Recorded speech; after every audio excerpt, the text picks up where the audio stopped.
Good night, good morning, wherever it is you're joining us from. I know that we have lots of viewers who are tuning in from the colder climates of Western Europe. So good evening. It's still a little bit twilight in Port of Spain, and it's of course warm. But welcome inside the Wajang Discotheque, broadcasting live from Belmont, the creative capital of Port of Spain, Trinidad and Tobago. And tonight we are in for a treat. We are inside a special series of interviews that we have called I Belong to the House of Music. Now, you might recognize that line. It's a line from a tune, a favorite of ours in the Wajang Discotheque, called That Soca Boat by the late, great Winston Bailey, the Shadow. And we belong to the House of Music in this part of the world, but House of Music riffs on an interview series which was pioneered by the BBC called Desert Island Discs. And Desert Island Discs usually features some famous person who is cast away on a deserted island, and they talk about their life and their work, and they bring these pieces of music with them.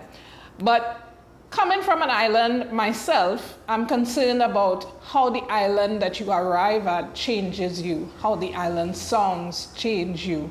And so we center the island sound as part of our interview process. And so it is my pleasure to have inside the House of Music, inside the Wajang Discotheque tonight, somebody who has changed the sound of Trinidad and Tobago music in the last 40 years, and really challenged our consciousness through his songs. Welcome Lutalo Masimba, Brother Resistance, who is Renegades man. I mean, this is the most difficult question that I could ask him, right? As a resident of East Dry River, which of the three major steel band champions of the world are you a supporter of? It could be Renegades, it could be All Stars, or it could be Dorados. So tell me. You Resistance. I mean, I'm starting with the most difficult question. No, that's an easy question. As a born Desperados. She. Okay. Born Desperados, and all the steel band is mine, as a Renegades too, and I All Stars too. And when I play steel band music, I play bird song. And right. That's an important part of my life, I played bird song. It's how you live behind the bridge, you come and play bird song. I can't explain that so good, but bird song had a certain vibe that I identify with. Yeah. And I did that. But as a born Desperados, two things with me is that I always was excited. In them days, Desperados used to come down Laventry Road. Yes. Right? So I home and Desperados coming down Laventry Road. So like now Christmas time, I had to run away and take a jump in the van and run back home. But Carnival time, when they go into Panorama or when they're coming down the road to go on the road, the band coming down the hill. So that's a whole ritual that was exciting to me as a child. Yeah. And secondly, I have a cousin who used to play guitar pan. So when I meet the band on the road, it was an excitement just to touch the pan. And if I could only get a hold on to the rack. I mean, people nowadays, what I'm talking about, right? If I could only get to touch the rack and hold the rack and push the pan. So that is me. That is Everything Yeah. else musically, I think, flow from there, you know. Yeah. Yeah. Yeah, the steelman is definitely the heart of East Dry River, coming out of the experience of the people who would have been, you know, at their core, responsible for the creation of this instrument. But as we were talking about before we started rolling cameras, East Dry River really is a kind of crucible of creativity for the whole of the city of Port of Spain. What was it like growing up in East Dry River? I mean, aside from the steel band experience, what was it like growing up? Because there was so much else that was happening creatively. Yeah, well, the whole experience was musical, really. Because, I mean, the steel band, yes, you know, the Sparrows up the hill, up St. John Street, would be today's youths. Coming down Quarry Street, would be Harlem. And they go into, well, Renegades down by the Harp. St. Paul Street would be City Symphony. And then it have Cinco Peters right in the, Right. by Barcelona Street in the Quarry. Yes. You know, so music. Up the hill in St. John Street too was the Leader Fitzroy Church. And that was a Orisha yard. You know, so drums used to play across the hill from me was a man called Shaba. Now deceased, but he would be the one that introduced us to drums in a serious kind of way, you know. So it was music, all around was music. You know, that was just part of the landscape. Yeah. So that kind of way, you didn't think about, well, wanting to play music or anything like that, at least for me. But just music was always there. Yeah. You know, and many of the things I couldn't access at the time because my father was like a strict kind of father. So I hear any drums up the hill by Leader Fitzroy, but I can't go up there at all. Not you and them, well, they didn't say we shine them. You and them Shango people, your mother, but I don't want to know that you. So I can't go up the hill. Yeah. And sometimes 3 o'clock in the morning, then the drums call, the procession and that kind of thing. You know, that I connected with that. I can't come out, but I connected. Yeah. You know, and the same way I couldn't go in a steel band, I had to play pan, even though my cousin was playing. Yeah. You know, but I connected. Somehow these things, I connect with these things, you know, and I carry them all my life. Yeah. And they carry me all their life. Songs to move. So let's go to our first song for the evening, which I think connects to you mentioning your father, who was a very strict kind of fellow. So first tune, Mr. DJ. Yeah.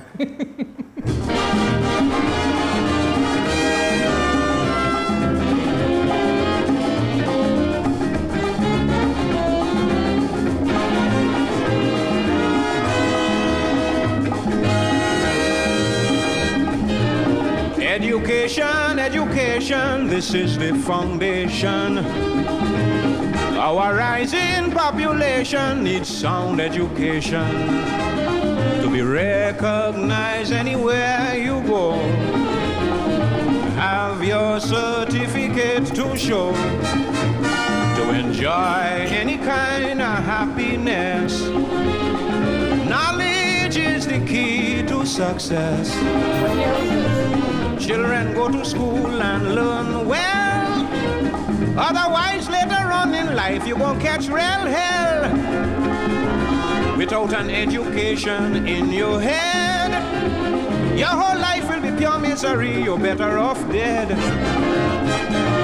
For there is simply no room in this whole wide world for an uneducated little boy or girl. Don't allow idle company. So, of course, a classic from the mighty Sparrow, Education. Talk to us about that tune and what that tune meant in your house, what the words, how the words were enacted in your life. Right, well, I wouldn't say in the house so much, because I'm not sure so much of calypso used to play, you know. But what I know, the thing about education, and I had to talk about my father, George Lewis was a different kind of fella, right? He come from St. Vincent. George didn't get a chance to go to school as he would have liked to. Right. Because he had a situation where he had to take care of his brothers and sisters. You know, so he had to do all the thing with the goat and the thing and the crops and all that. He had to do all of that. And through that, missing that opportunity, he tried to live that through me. Right. That wasn't an easy thing, eh? Yeah. On top of that, Eric Williams come and say, the future of this country is in the book bags of our children. Before that, when he was talking to them, the parents and them, he said, education is the key. Yeah. You know, so with that, and Eric Williams was like, whoa, you know, it was awesome to them, eh? And so when Eric Williams said, education is the key, right? So my father didn't know nothing else about. He went to school and he was playing, and it's, you know what I mean, it's books. You know, and early time I struggled because I didn't understand it. So I struggled a while and it was fearsome because them was the days of licks, eh? Nice. Yeah. So when you come and you come so good in tests, it was licks. Oh Lord, but the nice thing about the life is I hear this song by Sparrow, Education. After I hear this song, my father didn't tell me nothing again about how important it is and all them things was just, he was just talking that, and I was really going in here and coming out here because Sparrow tell me, right, without an education in your head, your whole life will be pure misery, you're better off dead.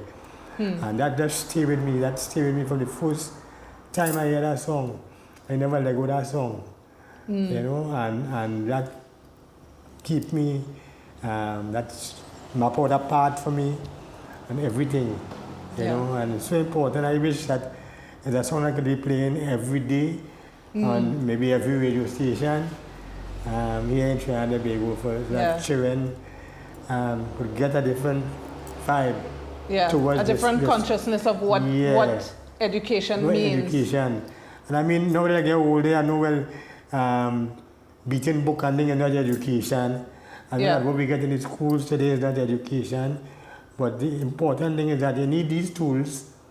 Like when I do my workshop, I tell the children and them, you need these tools so that they could make the choices to put your life on the path that you want to put your life on. You know, that kind of way, and that's the important thing.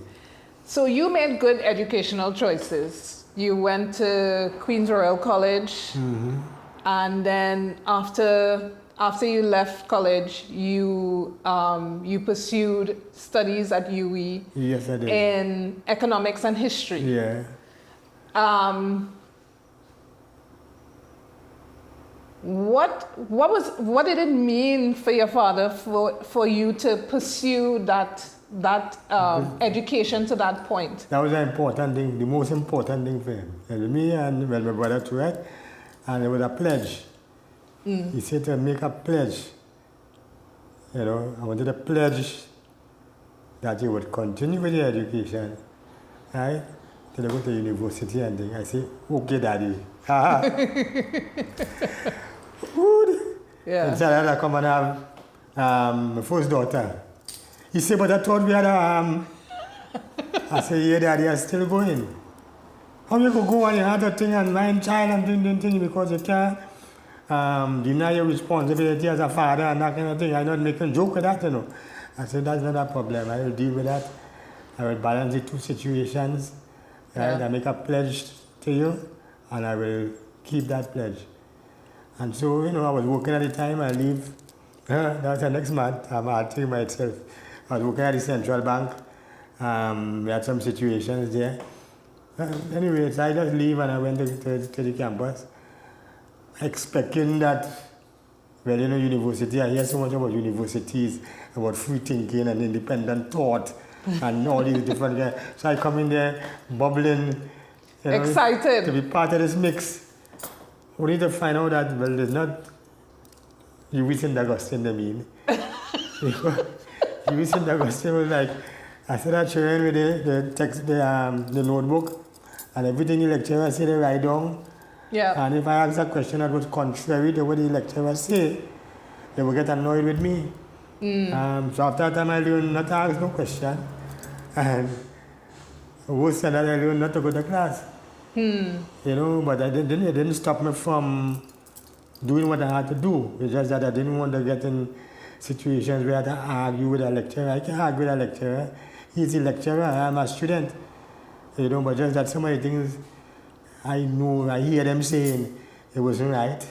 It could never be right. Yes, but it's interesting that you should say that that UWI in and of itself was not an institution of progress. Considering what had been happening in 1970, Before, for example. Yes. So what year did you enter UWI, and how were your expectations dashed? Given that you know, you would have heard about, say, students like Guy Harewood, students like Geddes Granger, I mean, who was practically a neighbor, students like Dave Darbo, who became Kafra Kambon, who were really firebrands and who took the university to a place perhaps that it was not ready to go. What was it like to go back into 1970? What was that like, particularly for you, who you were pursuing this idea of education as books, etc., but then you had this whole other education going on. What was that education like? Oh, 70, I think? Yeah. Oh, 70 was electric, man. 70 was like it is still the most exciting time in my life because it was a moment of transformation. When you look at it, you know, the transformation of the society and all of that, yes. But for me personally, it was a time of transformation for me personally, my life. How I see, you know, my vision of the world, my vision of the life, my vision of myself. Because I transformed from a person who didn't show about my blackness. I didn't show I like my blackness. You know, I thought my hair too picky. I thought my lip was too broad. Can I tell them your government name? Dinah. Roy Lewis. Yeah, Ladies and gentlemen. Originally Roy Lewis, your pre-Lutalo Masimba name. And then in primary school, they black like me, they say Blackie Pokey. Right? It's an insult, but it's normal in that context. If you don't know in that context, you won't understand what I mean. But the red boy would be a red monkey. You know, I mean, that's... but the thing is, I wanted to put Waverly in my hair to look like Eddie Murphy and Elvis Presley. And, yeah, I mean, I was that... You know, I understand when I look at one of my idols, James Brown and Sammy Davis Jr., and I understand them clearly, what it take over them. But I wanted it. And 1970, and I talk about two songs. One of them that was actually was only local, Merten was only local song. But one of the songs would I be said loud and black and proud. Yeah. And just to say that, just to make that statement, just to affirm yourself as yourself. That was so important. And the other song, I didn't put it out there with a Duke. Black is Beautiful. Yeah. You know? But you have some serious selections in terms of songs that would have come out of 1970. Yeah. I don't know if we can get our next selection, please, Mr. DJ. Is that possible?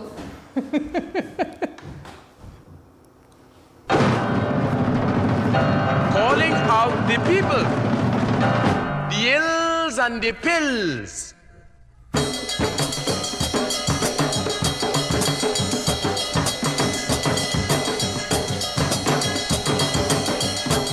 And if a man want to set all standards for you to follow, to hear where you say. No way. And if you persist to brighten your head and lighten your bread, you're living dead. Where you say. No way. Now you're coming out to play.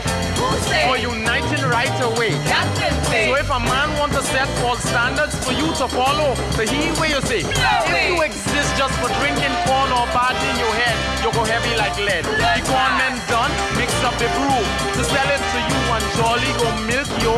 And when you check up on yourself, you're just ready for the cold shell. If you exist just for drinking corn or bad in your head, you go heavy like lead. And if man don't care about the woman, and woman she man, what you think they should do? Or if she living to break he hand, or she hand take he, where you see? Or if they live good with Callaloo. If you live good with Callaloo, you had to live good with Saltfish too. So that tune was, a watershed tune. Yes, we it was. refer to Lancelot Layne, the late great. Lancelot Cable Layne, Lancelot Cable Layne, Lancelot Cable Layne. We have to call his name All the as time. a revered ancestor. He is referred to as the godfather of rap soul. Do you remember the first time you heard Blow Away? Yeah. Yeah? Definitely. Yeah. And I say, what is this? I'm trying to work out what is happening here, because it was like the first time on your national radio, you'll be hearing a track that is flowing with drums. I mean, drums and keyboard, providing a bass. And then a man talking the song. The man talking the song. And I said, but listening to what the man saying, and we're like, wow, this is amazing here. At the time I was already writing, but when they hear Blow Away, and they hear the ideology and the text of Blow Away, that kind of way, it's something that again would interfere and make an intervention in your vision of the life and that kind of thing. And Blow Away means that to me, And later on I would understand, because he did the other recordings, I would understand that it was a whole movement, and that's how I come and take up the mantle and establish, well, have to make a name, rap so. Lance didn't care about no name and no rap so. He asked me what I'm talking about. I said, but that's what you do, that's you. I said, you open the door, Yeah. He said, I can't talk now, I'm busy. Right now, and he said, if you want to talk, let us talk about emancipation. Let's talk about removing the Discovery Day and put emancipation. The first emancipation was August 1st. He would talk about that. He wasn't talking about no music and no thing. Yeah. He was But perhaps to him, the music was a vehicle for people to understand certain things about. So it wasn't necessarily a focus. It was just like the advertising for the focus. That's right. Yeah. It's super interesting that you say that you were writing already. When did you first start performing? So what was the catalyst to take you from writing poems or writing down verses and then moving into going and performing in a space? Well, I used to do, we had a song system, right? Because the DJ part of my life was important too. As Brother Resistance is really like my DJ name, in QRC they had the school DJ competition on one of the radio stations. And the school entered the competition. We had a little contest to see who would represent. I won that contest. Went on to the radio and won the national competition with the name Resistance. My schoolmates gave me that name. They say you always oppose and everything. Just use Resistance, go with that name. So I went and win that. And I connect with a group in Tonapuna, named the Blockmasters. So Ralph Leisure, who was the connecting point with the Blockmasters, and we started to play together. And in doing so, we began to use a microphone with the system. Right. Well, that thing times, people used to talk in parties. So when they turn on a mic, they say, I'm going to turn on that microphone and we think it is a call. They used to talk in parties. Wow, how far we've come. Yeah. How far we've come. They used to cost me for that, and they used to cost me for playing calypso. Wow. In the party. The calypso in the party. Wrong with all this. So you don't know, you choose a time in the proceedings when to play the calypso and that kind of thing. So I'm talking about using the microphone, and we found a way to play the track and use the microphone, and instead of do live performance of my poetry. Yeah.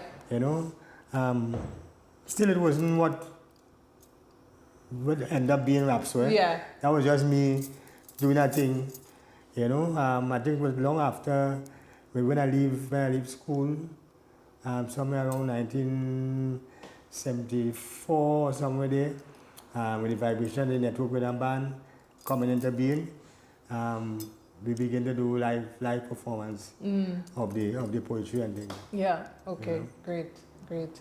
So I'm gonna ask my DJ to play the next tune. DJ Short Drop. Let me hear you. Yeah.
That track, Ifetayo, by Black Truth Rhythm Band. Yeah. Yeah. What about that tune is a song that moved you? Well, two things about that. The first thing is about Black Truth. The name going out of my head now, you know. Black Truth was Blue Veils. Right. Blue Veils was in the days of the combo, Yes. combo mania and them kind of thing. Blue Veils from Lavanti, you know, that kind of way. So they win. I think they would have win either Pop Gear or Combo Mania. One of them combo competitions, they would have win that. Blue Veils went on to play. You know, at the top of the game, Blue Veils opened for the meters in Queen's Hall. Wow. Right? Open for the meters in Queen's Hall and they blow away the meters. I think the promoters were sorry they put them to open and that kind of thing, right? And in 1970 come along and the transformation of the society as a whole, and Blue Veils changed from this pop, foreign style pop band to the Black Truth Rhythm Band. And I said, well, where is this boy? And then they play now African centered music. Yeah. You know, like, wow. Yeah. Yeah. You know, this band from Lavanti right behind, I think Erica Street or somewhere there was, and playing this music, you know, Ifetayo and here on top of that they come and they get a recording contract with, I think it's either MGM or I can't remember who it was, you know, but they get a recording contract, you know, when all these hotshot artists here, you know, struggling to get out there, they get a recording contract. So we was proud. Yeah. As Lavantillians, we was proud, and we were from behind the bridge and they said, hello. And more than that, is that the music that showed me that I could bring on my African self in my music.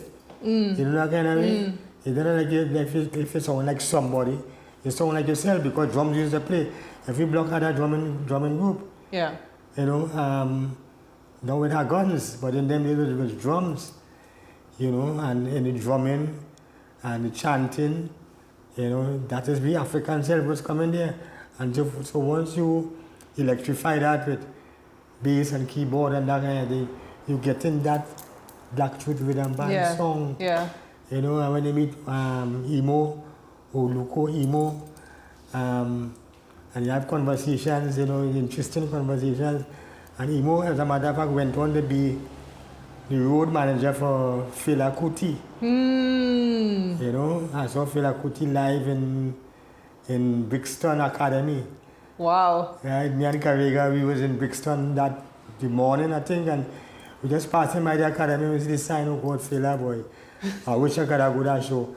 And I man say, hey! When I look across the road, said, but emo? Loco emo? Yeah. And he said, well, you know, he's the road manager and so on. And when I want to come to the show, A show organized that. yeah, I put the name on the door. Put the name on the door. Everything we went in, we did the show, we checked the show. After the show, take with the meet fella. Wow. You know, fella say your countryman is the greatest, anything. Wow. If you want the music in Trinidad, just talk to your countryman and you can organize it, because we were talking about distribution of the music here and that kind of thing. So it was just an amazing time, you know. Yeah. And at some point in time, while the band, because the band didn't go the distance, the guys the Black Shoot, but Emo continued making the music, and then he would draw from our band when he going to record, you know, like when he did the 23rd Psalm, he used our bass man, Sto, you know, to do the 23rd Psalm, and then we played together as two distinct bands in Blanchisseuse. We had a festival in Blanchisseuse, you know. And, yeah, Awesome. Well, let's go back in time a little bit to the formation of Network Rhythm Band. And what was the genesis of that band coming together? Sure. Network Rhythm Band, but a short man. Must call but a short man name. So but a short man, Slinger man, another one named Moops man. You know, so it's four of us, you know, in the quarry shoot situation. I writing, Moops man playing pan. Moops man like double second Moops man used to play, or double tenor.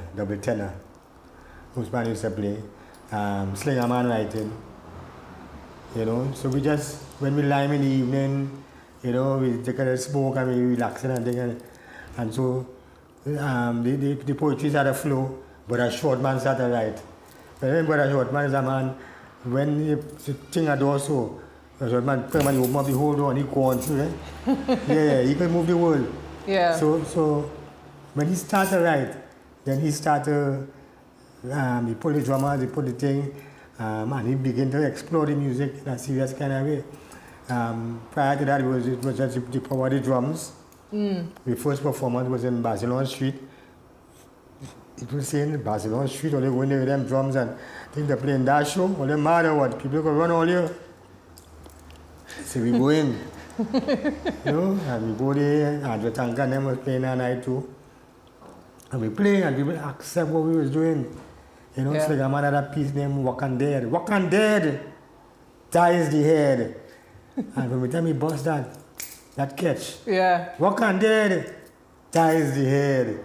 You know, so then you call me Walk and Dead. You know, and it just everything just flew from there. Moops man come and died. Moops man drowned in Paria River. Wow. He went on a hike to stay overnight.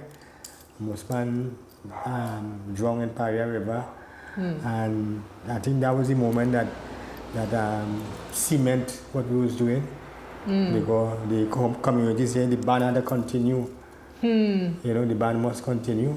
And so the younger ones came, Steve Gemot on the tenor pan, Derek Benniking Jones, who passed away recently, came on the double second. You know, and so we continue to do the work. I must mention King Sale, Ben Up. Ben Up is a Desperados and everything. Actually met him the other day. Yeah, he's when they had the victory lap. He is a leader of highest quality. He mightn't say know that. Yeah. But Ben Up was the man, because we were little fellas. Ben Up would come and drill the panis, you know, and Shabba had the drummers until we meet Jaja. But when they meet Jaja, Jaja will go on low. Well, that was the deal. Yeah. Because all you're talking about, he's a professional. He's highly professional. And if we're not serious about the music, he don't have no time for us. You see, I play with Andrew Tanka, and I play with Astor Johnson, and I'm a professional. Yeah. You gotta listen to Jaja. We've been so here with the professional thing. But at the end of the day, Jaja was making sense. Jaja was teaching you, the drum patterns, he was teaching you the rhythms, he was explaining to you that the voice is a drum, and before you play the note with your hand, you have to make the note in your mouth, in your head. And he was explaining you these things. And he was telling you, he along with Ella and there is the next one was telling you have to talk in key. And we arguing, what do you mean talking key? We talking, we don't talk about key. And he said, no, the drum is music coming out of the drum and it have a key. And you have to find that key and you have to talk in key. You know, and these are really important scientific kind of things that make a difference to where we was going with the music. Because as I say, every block had a drumming group. And in the early days we didn't have no drums. And we had the poetry when you go in a show and you ask a man for the drums borrow. Oh, good. You had to get a lecture about how spiritual these instruments is. And thinking, nobody will touch my drum. And this and then the other. And it's good. Hello? Yeah.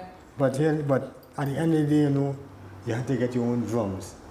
That is important because that's your instrument. And things like that. You know, so it was a whole learning experience.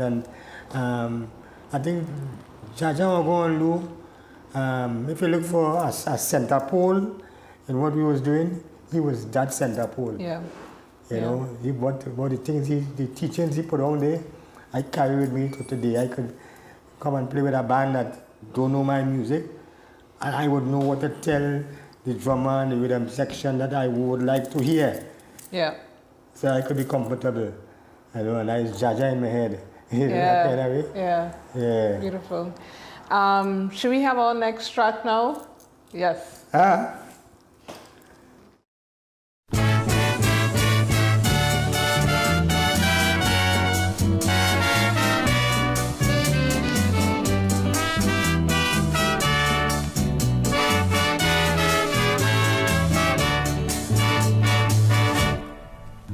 Presently, almost everybody talking about black identity. But if you check out the majority, they're only using these words falsely. Because the first thing that is a shame, African people with European name. That is the first step we had to take to correct a prehistoric mistake. If you hear Sicharan, Ramkela, Wan, Lalchan, Balchan, well, bet your life there is a East Indian man, Jose Juan Gonzalez, Manuel Sancho Pablo. You sure them fellas from Mexico, so why my name couldn't be Ngaka, Lumumba, Makiba, or Kenyatta?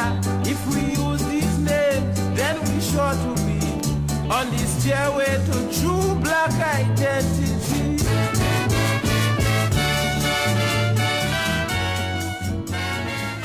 Black Identity by the late great Maestro. Cecil Hume, the Maestro. You know, I was listening to Bionic Man the other day and I was just like, we have not even realized that the man sing about his own death. I mean we realize, but you know, it's still shocking to me that this is, you know, just something that happened and we, you know, we still have no monuments to most of our Calypsonians. But that's like another conversation. But going back to this song and that place in your life, when did you make the transition from Roy Lewis to Lutalo Masimba, or Roy Lewis to Brother Resistance, or Roy Lewis to Lutalo Masimba, also known as Brother Resistance? When did that change and shift happen for you? Well, the change is really to Lutalo Masimba. You know, that would have been coming maybe my last year on campus. I think that sorry. A group of us, we used to hang out in a place called the I Room. You know, and that room there, the drummers play, the UB choir used to perform. You know, we used to smoke and that kind of thing. People would afraid the room. Right? The riots and police and different things to mash up the room. Inside there, we we talk a lot, we exchange ideas a lot, we brainstorm a lot about the life, and we decided that we should change the name. We try to do it in time for when they to come on your paper, on your when you're on your certificate. grad, Yeah, but I wasn't there in time for that. But that was the plan. Prior to that, I didn't understand the change of name. I couldn't understand how Geddes Granger could change the name to Macandal Dagger. What is that? And how Dave Darbo could change the name to Kafra Kambon. What is going on here, boy? You know, it was a little, right? But I didn't argue. You know, when Muhammad Ali say, I is not Cassius Clay, he was beating a man and I is not Cassius Clay, right? Muhammad Ali, say it.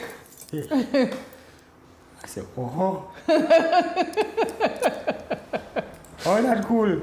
But when Maestro sing that song and outline that argument, where the first thing that is a shame, African people with European name, and that is the first thing, the first step we had to take to correct a prehistoric mistake. I said, he's talking to me. You know, he's talking to me. If I understood already, I writing this type of material, I think in this kind of way, I feel in this kind of way, I need to complete the transition by changing my name. You know? And I had to go and tell my father, no, Daddy, well, here now, that's what I'm going to tell you, you know. He said, what, you're in trouble again? I said, well, I never said trouble, you know what I mean, right? Yeah. I said, no, Daddy, what I come to tell you that I'm going to change my name. He said, what? And he get vexed. He says, so the name I give you, you're not going to use that name again? I said, well, no, Daddy. See, so what are you going to call you? I said, well, you can still call me by the name that you give me. I'm not against the name that you give me. I respect it and appreciate it. But for me, and how I see in my life and where I want to go in my life, I want to use my African name to identify my African self.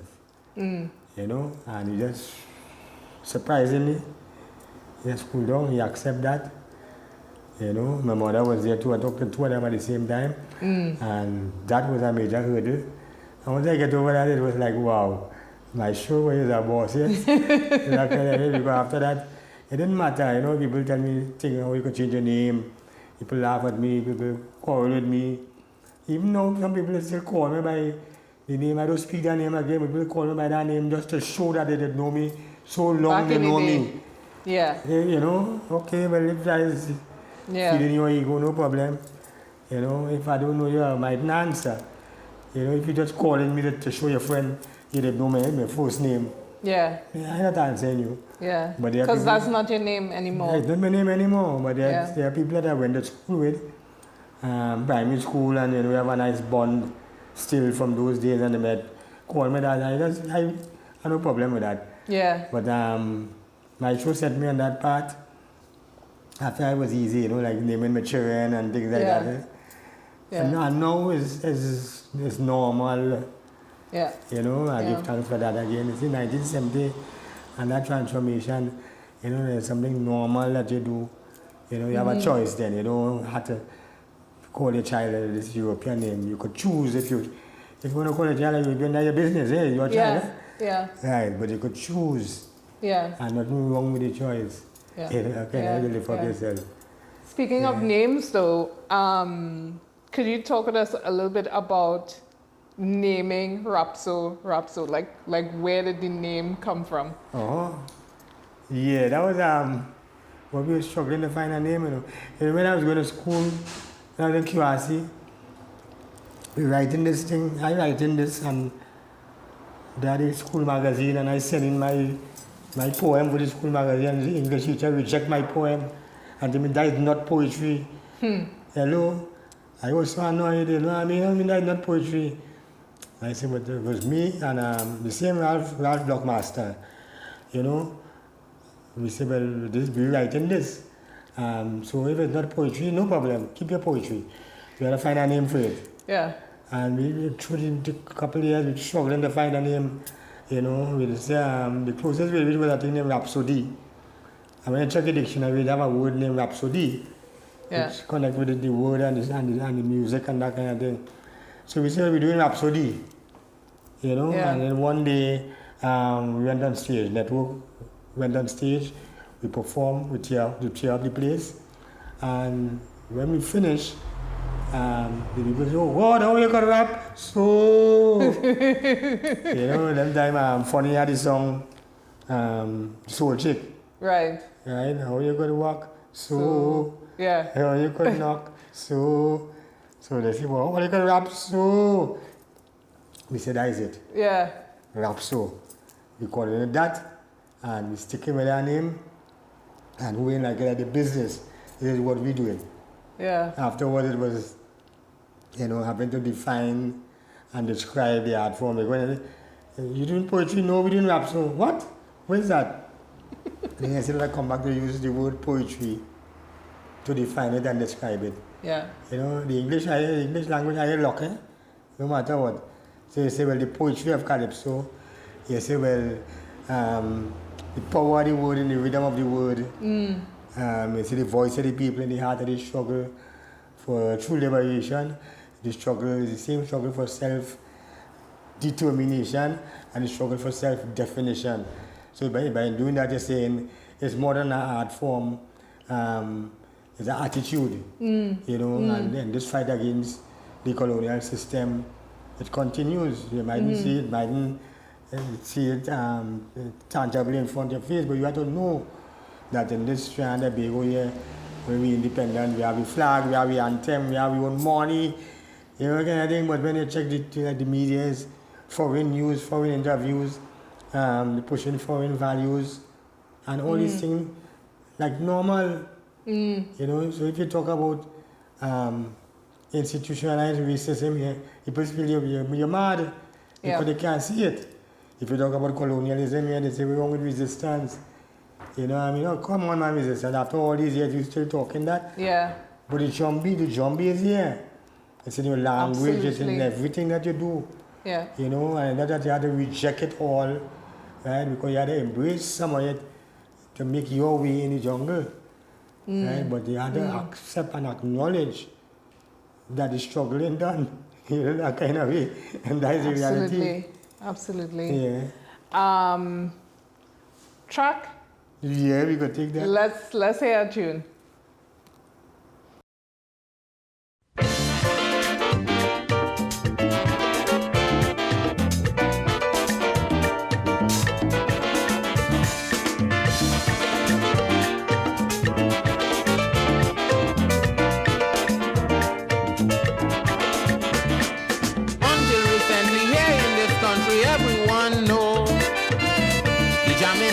Mr. Calypso, but the man gave I, and this is no lie, the full privilege to come out here and give you this message. He said the things he used to take long ago, that he ain't decide to take them no more. Furthermore, he needs some compensation for his services to this nation. So Kaiso gone dread, Kaiso gone dread, dread, dread. Go rap to them bald heads, tell them Kaiso gone dread. Kaiso gone dread. Go rap to them bald head, tell them Kaiso gone dread. Leroy Calise, the Black Stalin. What a name, wait. Black Stalin, Kaiso gone dread. Big tune. Yeah, I would like to hear your thoughts on that song, and then we have a question from one of our viewers on Facebook. Okay, that song, let me locate that by connecting with the Black Stalin in my life journey, and to connect with Black Stalin, I had to rewind a little bit and connect with the great honorable Pretender, the Lord Pretender, and my relationship with Pretender. It's a kind of circle there because to connect with Pretender, I connect with Valentino. Right. Right?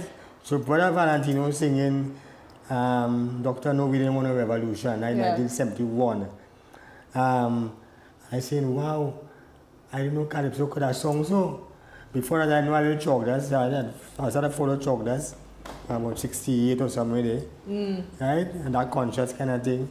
But Valentino, like I put a little touch on it, like wow, you know what I mean? Yeah. And his whole aura and persona and thing. I went to Dr. Valentino and I said, well, so how come you doing this kind of character that's so different to the rest of them?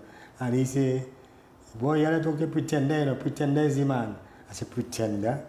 All the time I look at Pretender and them, I said, just like how they used to do it now. Yeah. Them old fellas and them, you know what I mean? Yeah. And then Pretender. So Valentino introduced me to Pretender. Wow. And I still can't see it, you know. And then one day I had a session in Bishop's Honesty Girls. I go in QRC. It's a session in Bishop's Girls. Yeah. Are you ready? You know, so we go on all a bit thirsty because it's Bishop's Girls. And we go in school. And you go in school and you go in school but your mind is on the girls, eh? And this man come and start to sing and make up song on the spot. This extempo thing like wow. And by the time he finished, you didn't study no girls, you know. You study an extempo. Amazing, you know. So Pretender, and then Pretender would talk about Stalin. And then Stalin would talk about peeping through a galvanized to see Pretender sing. You know. And coming through as network, we were trying to build a nursery school in St. John Street. And we would do some fundraising shows. And Stalin would always come and perform for us. Yeah. You know, until we build a relationship. We used to meet in Quarry Street. Stalin used to come to Quarry Street every evening. We went by Struggler, opposite Harlem Bakery.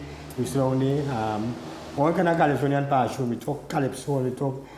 It was just a learning period for me. It was like that was my university. Yeah. You know, and then again to work with Stalin, and Stalin would say, you know, I know that you're following my work, and you're checking for me, and then, well, let me tell you something. Don't get tired like if there's no fan, you know, right? Because I don't need no fans. You understand? You have to see about yourself, see what you're doing, and that kind of way, and make your way in the world. Right? So that was important. He had a harsh way he used to talk, eh? But that was important. Working with him, and then Bram, the album with Caribbean Man. Right. Which was and when a groundbreaking one. Yes, when they bring the album, they come up with the Quarry Street Network and say they want me to help market the album. Well, hello, wow. the top of the world. You know, because they see us, we used to walk with a bag in them time. When you know, the big vinyl album, we record inside of here, and we used to hit the street because the record stores, they need to take our music. So we used to walk in the streets with a bag, right? Me and Brother Shortman, and we sell your album. You know, we sell the album, we go and buy lunch, we take you understand? So they like that about we. Yeah. And they said they want me to sell some Stalin and that kind of thing. Well, that was it, that, you know, and we embraced the Caribbean Man album. But this particular track, Kaiso Gone Dread, it led me on a path to understand that Kaiso is a nice music, it's entertaining, it's fulfilling, it's spiritual and all these things, but Calypso and Calypsonians had to fight back the distress and the impression that the society places in it. You know, you can't just accept it or just take it for granted. You can't just be, you know, winning a prize in a competition, because Calypso means so much more to us as a people. And Kaiso Gone Dread to say that, you know, that kind of way. And so when I embraced that song, when I went to the campus, as a matter of fact, my undergraduate thesis was on Black Stalin, and the name of it was The Influence of Dread in Calypso. You know, Okay. so it got through that song. Yeah. You know, and all the work I do now in Tuco is because of that. It's not. Yeah. for anything else. And then, like, you know, I just felt that I could make that contribution, especially when Maestro passed away. That was my personal pledge. What could I do? Because tears would not bring back Maestro. I didn't really cry when Maestro died, but tears couldn't bring him back. What could I do that could help to make a difference? Yeah. And so I pledged to do this kind of work that I do, and it's just service to the art form. And I get licks for left, right, and center. And the candidates are beating me so much, and like I wouldn't break down. You know, because that's part of my life, and I understand that. The more you beat me down, the more you make me strong.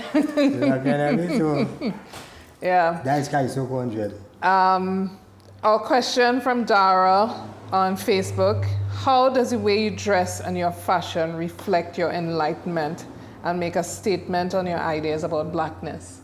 Oh. I mean, fashion is an important part of the whole scene, you know? A very good question. Very important. For a time, again, the changes. So even though I tell myself I was conscious, you know, African conscious, thinking black in a certain kind of way, I used to wear my dash around emancipation time and that kind of thing, right? But when I went to London, and I thought that was the thing, because I mean, well, outside of Jaja, or go on Lou, very close. All the time. All the time. So I used to say, well, like Jaja. And we don't want to be like Jaja. They don't need to mix me up already because we resemble. But when I went to London, the first time, I see people in the African clothes on the bus stop, in the train station, in the library. I said, but I don't understand this. So which means that is your clothes. And they could wear it anytime, anywhere, anyhow you feel, and that kind of thing. And that, again, was a liberation point for me. And after that, I say, yeah, see me, I want to reflect the way I think. You know, I wear European clothes, well, I wear clothes. But sometimes I have a situation, if I'm going in a school, for instance, I cannot make it my duty to dress a particular kind of way. So that the children could be close to understanding that you could dress like that too, because that's your story. You know, and yes, fashion does make a statement, and we have a responsibility to make that statement. Ashe. So we have one more tune. The tune, well, I mean, you know, I could say it's one of my favorites as well. I could definitely say it's one of my favorites as well.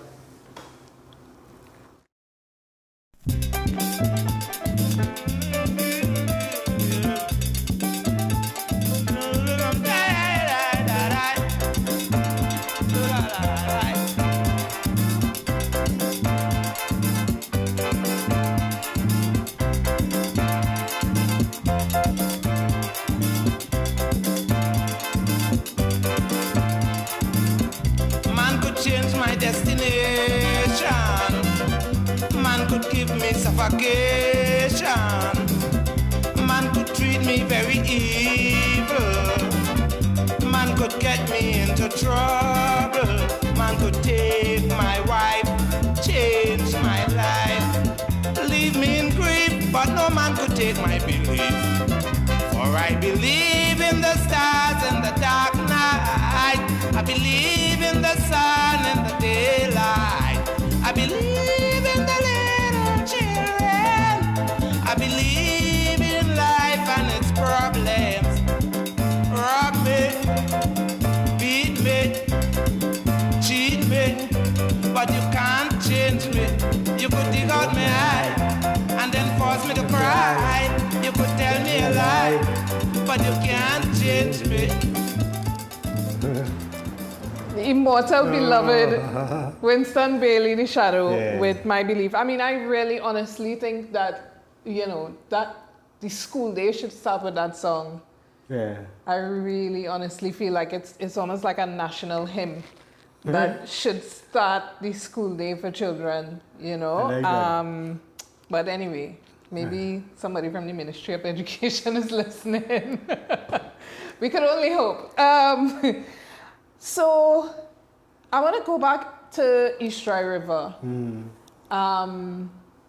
You know, you're somebody who has chosen to live in your community as opposed to moving away. Whatever the problems are with that area, it's a hotspot. Laventille has been called a number of things over the last 100 and something years, if we'd say from, say, emancipation till now.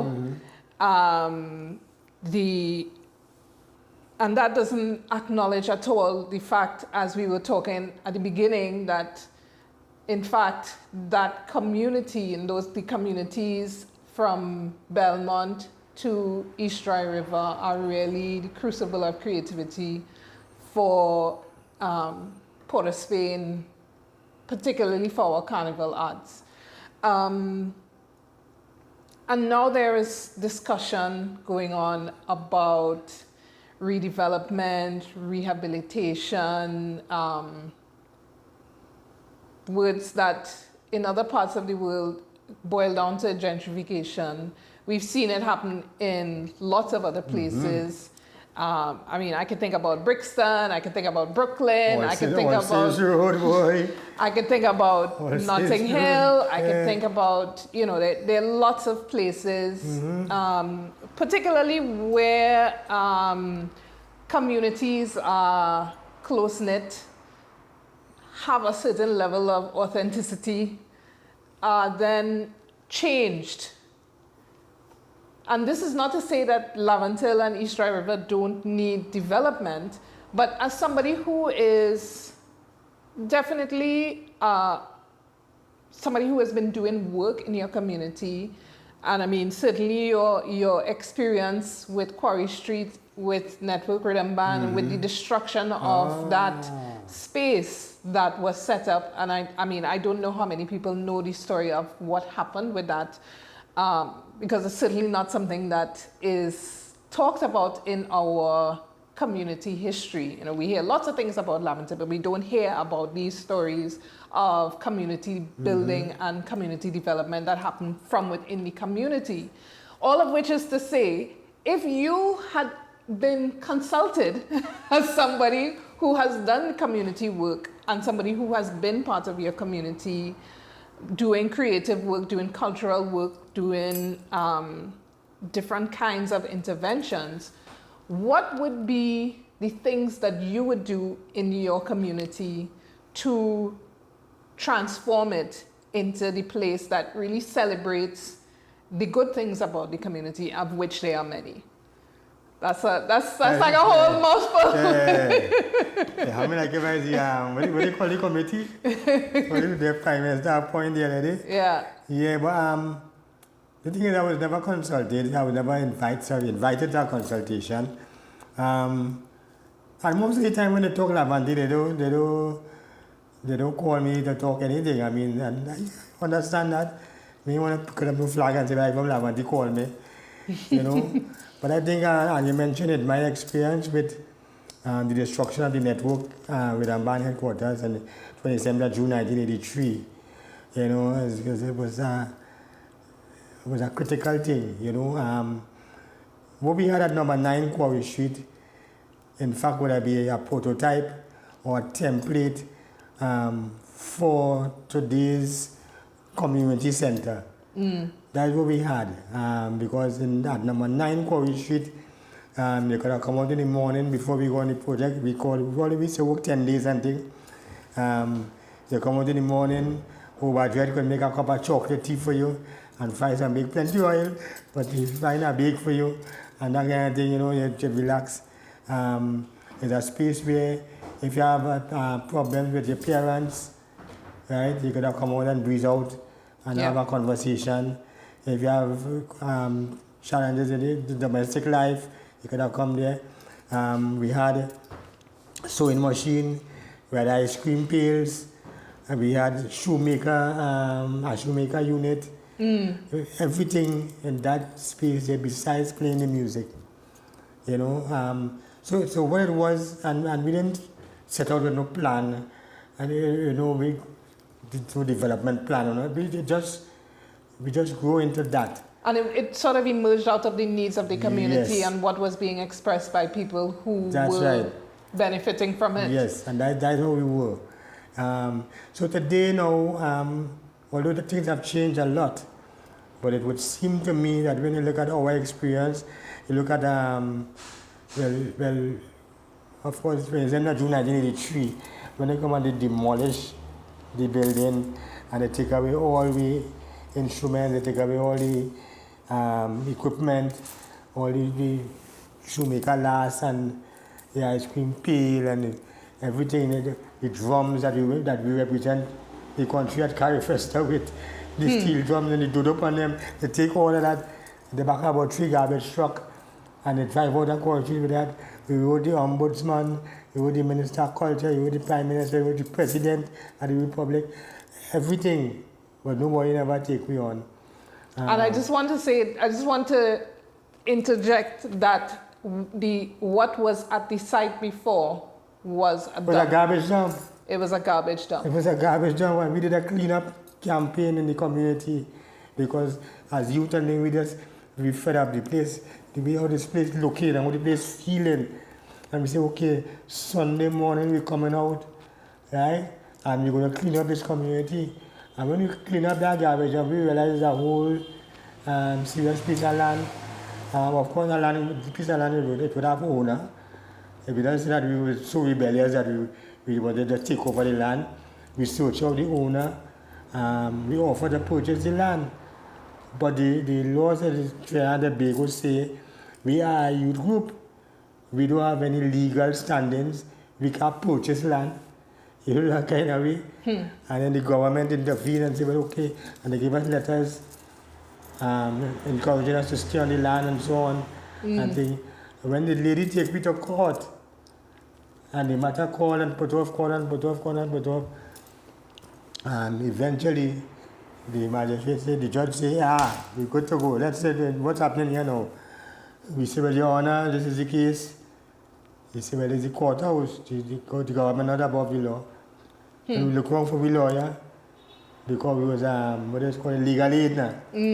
Look around for the lawyer not there. I don't want to call she name because she have a big Firm now? politician, person in the society eventually. I don't want to call she name. Yeah. She wasn't there. And the court ruled against us. And that was that. The police break down the police demolition squad under the protection of armed officers of the state. They come early morning and take me down. Right now the same thing. And so there was no opportunity for you all to remove your belongings. No, from we this didn't place? have a chance. Yeah. We didn't have a, I guess because they had come a couple of times before that, and we had stood up to them. Right? They couldn't come in because we stood up to them.